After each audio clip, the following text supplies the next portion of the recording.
Okay, ये video बहुत important होने वाला है। अगर इसको आप समझ गए ना तो कैंडल स्टिक पैटर्न को समझने में आपको बहुत आसानी होगी, जो कि ऑलरेडी आपको सिखा दिया हूँ। लेकिन कहते हैं ना कि कॉम्बिनेशंस, जैसे मैंने 2 कैंडल का आपको सिखाया बुलिश एंगल्फिंग, ठीक है, तो हो सकता है वो 2 कैंडल में ना हो कि 3 कैंडल में अगर बन रहा है, तो उसको आप कैसे आइडेंटिफाई करेंगे। अगर मान लो 3 कैंडल का कोई आपको पैटर्न दिख गया, लेकिन उसमें आपको समझ में नहीं आ रहा है कि ये कौन सा है, तो हाउ टू आइडेंटिफाई कि ये स्ट्रॉन्ग ट्रेंड है या वीक ट्रेंड है। ठीक है, तो सबसे पहले आपको ये चीज समझना है, प्लीज इसको अच्छे से समझना, तो आपको कैंडल स्टिक समझने में आप मास्टर कर लोगे। ठीक है, फिर आपको देखने की जरूरत नहीं है कि मारूबुजू है, क्या है, ये है, वो है, कुछ भी देखने की जरूरत नहीं है। पहले तो हम देखते हैं मारूबुजू होता क्या है। मारूबुजू एक कैंडल होता है जिसके अंदर सिर्फ और सिर्फ बायर्स होते हैं, इसके अंदर सेलर्स नहीं होते।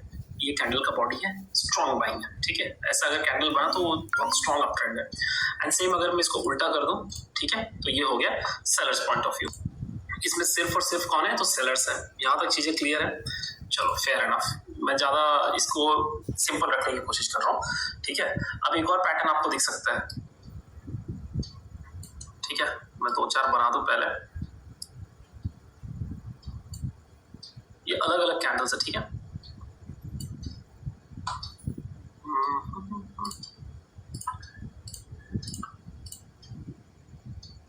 चलो यहाँ तक क्लियर हो गया। अब ये बॉर्डर भी समझ लेना कि ग्रीन कलर है। जो समझा रहा हूँ वो समझने की आप कोशिश करो।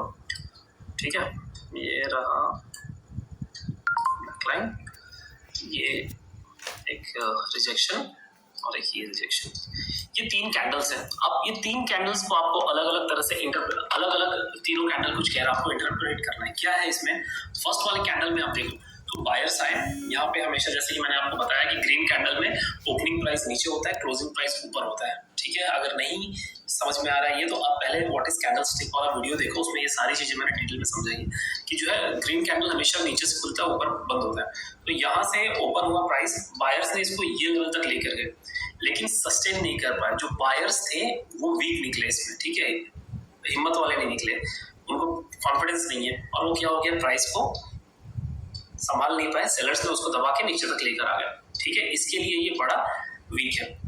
इस सिनेरियो में भी वही सीन है, लेकिन कंपेयर टू दिस बायर्स जो है उतने नीचे तक नहीं दबे हैं। ठीक है, वीक इसमें भी है और वीक इसमें भी है। इसमें भी देखोगे आप तो 50% के ऊपर ही है। इन तीनों केस में बायर्स कहां पर सबसे ज्यादा स्ट्रॉन्ग है, सबसे ज्यादा वीक कहां पर है? सोचो जरा, कहां पर है सबसे ज्यादा स्ट्रॉन्ग? यहाँ पर है। क्यों? क्योंकि प्राइस ज्यादा नीचे नहीं यहाँ पर है। और सेम सिनेरियो में यहाँ पर जो है सबसे वीक है बायर, क्योंकि प्राइस को सस्टेन नहीं कर पाया। अगर मैं सेलिंग पॉइंट ऑफ व्यू से देखूंगा, तो सेलिंग पॉइंट ऑफ व्यू से देखो, ये एक आपका कैंडल, एक ये कैंडल और एक ये कैंडल। ठीक है, और तीनों को मैं फील कर देता हूं, तो आपको अब इसमें प्रॉब्लम नहीं होगी। और यहाँ पर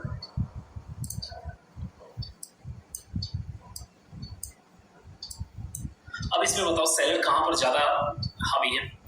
सेलिंग में हमेशा, जैसे कि मैंने कहा कि ओपनिंग प्राइस ऊपर होता है और क्लोजिंग प्राइस नीचे होता है। ठीक है, तो यहाँ पर देखोगे सब ऑलमोस्ट समझो कि एक लेवल पे कैंडल ओपन हुआ, इसमें सेलर्स काफी नीचे तक आए, लेकिन बायर्स ने उनको पुल करके ऊपर तक लेकर चले गए। तो इसमें क्या है, सेलर्स जो है वीक हो गए हैं। ये जो सेलर्स इसमें आए हुए हैं वो वीक सेलर्स, इनके तंग हाथ है। इस सिनेरियो में क्या है, कंपेयर टू दिस कैंडल, ये कैंडल में सेलर्स थोड़े से स्ट्रॉन्ग है, और यहाँ पर कैंडल्स, इस कैंडल में सेलर्स ज्यादा स्ट्रॉन्ग है कंपेयर टू ये 2 कैंडल में। यहाँ तक ये समझा? चलो, ये वीक्स आपको वही चीज समझाएगी। जो मेन मुद्दा मेरे को आपको समझाना है वो क्या है वो बताता हूँ। ठीक है, अब हम इसमें देखेंगे पहले बुलिश कैंडल। ठीक है, इसको मैं पहले नया कर दूं, न्यू बुलिश एंगल्फिंग पैटर्न। अच्छा, बुलिश एंगल्फिंग पैटर्न क्या होता है, पहले हमको फिर से उसको रिवीजन कर लेते हैं। ठीक है, हम लोग बुलिश एंगल्फिंग पैटर्न मतलब एक बेयरिश कैंडल बना। ठीक है, इसको मैं काफी स्लो लेकर जा रहा हूं ताकि आप समझ जाओ। ये कॉन्सेप्ट समझ गए तो फिर वारे नहीं आ रहे। उसके बाद उसका जो नेक्स्ट कैंडल बना, उसने फर्स्ट कैंडल को पूरी तरह से एंगल्फ कर लिया, पूरी तरह से खा लिया। ठीक है ना, यही होता है ना बुलिश एंगल्फिंग पैटर्न, क्या कुछ अलग होता है? चलो, यहां तक तो समझो। यहां से मतलब जो है ट्रेंड चेंज हो गया, ऊपर की तरफ जाएगा। अगर ये कहां पर बने, अगर कोई सपोर्ट पे बन रहा है तो फेयर एनफ। यहां तक कोई इश्यू है किसी को? नहीं है। अब क्या मैं आपको ये कह सकता हूं कि सपोर्ट के ऊपर अगर ऐसा कैंडल बन रहा है, ठीक है, एक कैंडल ये बना, इसको मैं फील कर देता हूं। उसके बाद जो नेक्स्ट कैंडल बनेगा वो समझो कि ये बना, ठीक है,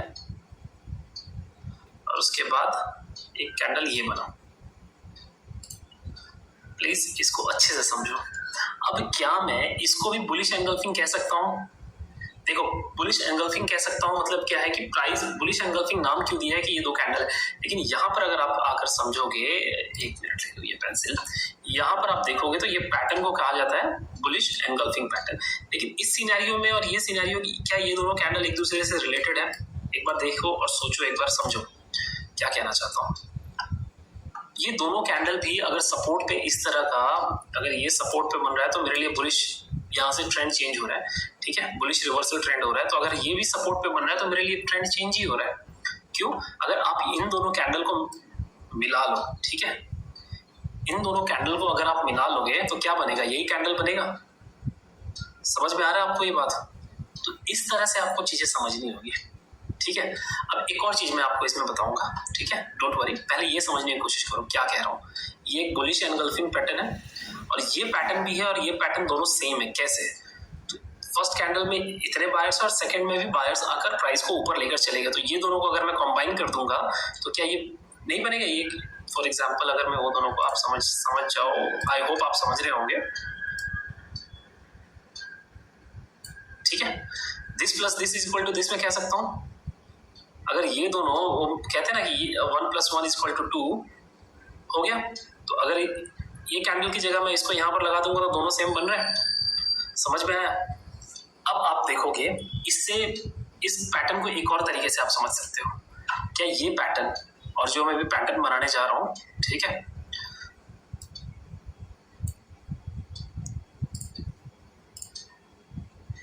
और ये पैटर्न सेम है? क्या ये पैटर्न और ये पैटर्न, ये पैटर्न और ये पैटर्न सेम है? सोचो, अगर ये दोनों को आप मल्टीप्लाई कर दोगे, दोनों को ऐड कर दोगे, माफ करना, ये दोनों को आप ऐड कर दोगे तो क्या बनेगा? प्राइस यहाँ पर हमेशा क्या कहा था मैंने, रेड कैंडल में प्राइस पहले ओपन होता है ऊपर, ठीक है, यहाँ पर प्राइस ओपन हुआ, मैं यहाँ पर ये लेवल पे प्राइस ओपन हुआ, ठीक है, ठीक है। अब वो कंसिडर करो कि ये प्राइस का लेवल है, ठीक है। अब हम ये दोनों कैंडल को कंबाइन कर रहे हैं, प्राइस कहाँ तक आया? नीचे तक आया, ये लेवल तक। तो समझो कि वो ये लेवल तक आके रुका है। अगले कैंडल में क्या हुआ कि प्राइस यहाँ से नीचे ले जाके ऊपर चला गया, मतलब प्राइस यहाँ पे आया लेकिन यहाँ सस्टेन नहीं कर पाया और ऊपर चला गया। और ऊपर कितना गया? ये जो क्लोजिंग दिया, ओपन हुआ है, उसके ऊपर चला गया, राइट। तो समझ जाओ, ये ओपन प्राइस था आपका, ठीक है, ये ओपन प्राइस था, ये लो था, और प्राइस इसके ऊपर चला गया, हाई पे जाकर क्लोज किया हुआ। समझ रहे हो आप मैं क्या कह रहा हूँ? ठीक है, यहाँ पर प्राइस ओपन हुआ, ये दोनों को अगर मैं ऐड कर देता हूँ, ठीक है, तो रेड और ग्रीन मिलके एक काली लाइन बन जाएगी, और ऊपर का जो बॉडी सिर्फ इतना बच रहा है वो यहाँ का वीक है, ठीक है, और ये जो है रेड और यहाँ का जो ग्रीन है, दोनों मिलके एक वीक बन गए। समझ में आया आपको ये चीज? चलो एक और एग्जाम्पल के साथ समझाता हूँ मैं आपको। ये एक है ग्रीन कैंडल, ठीक है, उसके बाद एक बनेगा रेड कैंडल,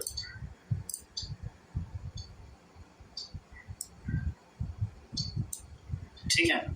अगर मैं इन दोनों को ऐड करूंगा, ठीक है, अगर मैं इन दोनों को ऐड करूंगा तो क्या बनेगा?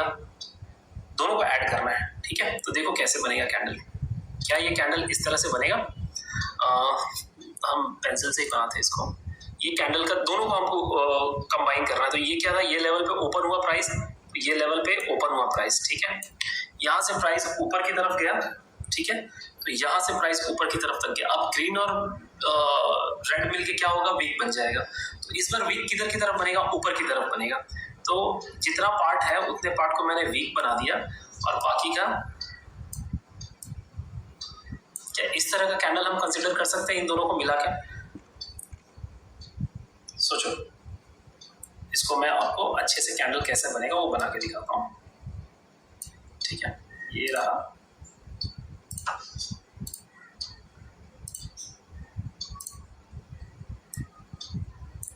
ये कैंडल बनेगा, है ना, क्योंकि नीचे का जितना, एक मिनट, ये नीचे का इतना पोर्शन है वो उतना ही रहा, ठीक है, और ये जो रेड और ग्रीन मिलके एक वीक बना रहे हैं वो बन गया।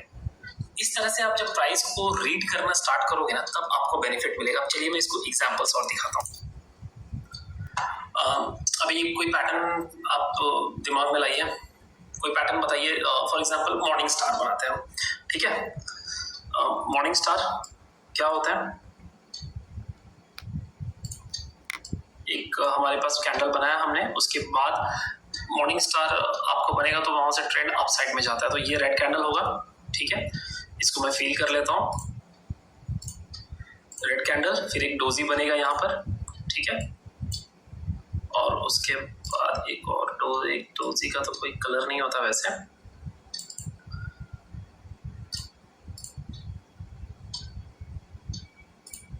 ये हमारा डोजी बन गया, ठीक है। समझ जाइए कि ये डोजी है।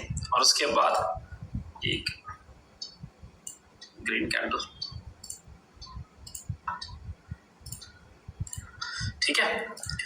ये मॉर्निंग स्टार पैटर्न होता है। यहाँ तक तो आपको क्लियर है। अब मेरे को एक बात बताओ कि आप अगर मार्केट में घूमोगे और बोलोगे कि मेरे को यही पैटर्न चाहिए, तो आपको ऐसा पैटर्न तो मिलने वाला नहीं है, ठीक है। हो सकता है आपको कैसा पैटर्न मिलेगा कि ये एक रेड कैंडल है, ठीक है, रेड कैंडल, उसके बाद एक यहाँ पर समझ जाओ कि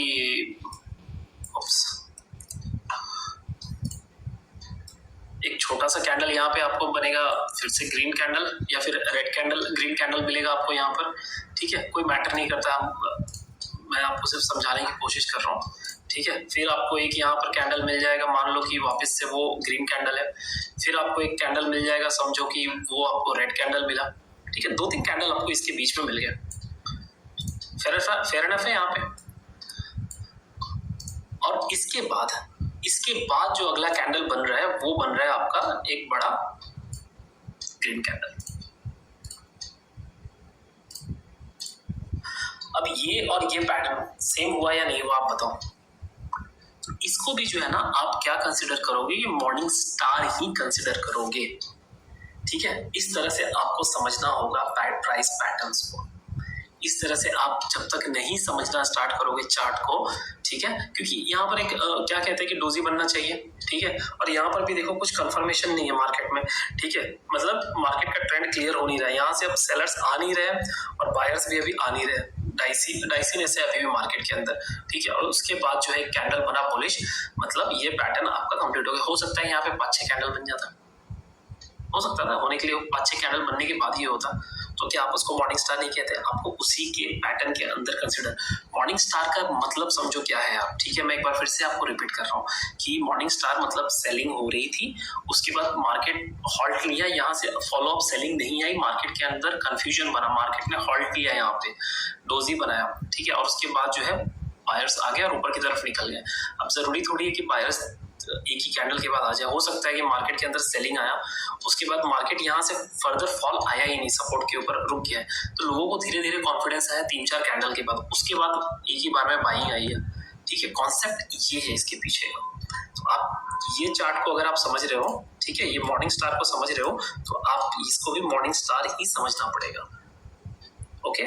कॉन्सेप्ट समझाने का ये था कि डाउन ट्रेंड चला, उसके बाद मार्केट को हॉल्ट किया और उसके बाद फर्दर डाउनफॉल नहीं है और बायर्स आ गए सपोर्ट के ऊपर, ठीक है। तो यहाँ से अप ट्रेंड के ऊपर निकल गया। तो इस तरीके से कैंडल स्टिक्स बनता है, इस तरीके से आपको चीज़ों को समझना पड़ता है, ठीक है। आई होप आपको ये पॉइंट क्लियर हो गया होगा। इस वीडियो को फिर 2-3 बार देखिए आप, और उसके बाद चार्ट पे जब आप देखोगे ना, तब आपका कॉन्फिडेंस धीरे धीरे बढ़ेगा।